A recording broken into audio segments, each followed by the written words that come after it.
ang aking subscribe button at i-hit ang notification bell para lagi kang updated sa ating mga video.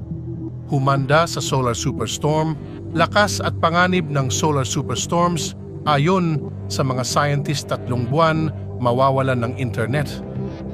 Sa panahon kung saan ang sangkatauhan ay lubhang umaasa sa teknolohiya, ang araw, isang tila malalayong katawan sa kalawakan, ay may kapangyarihan upang magdulot ng gulo sa ating magkasalungat na mundo sa mga paraang di inaasahan.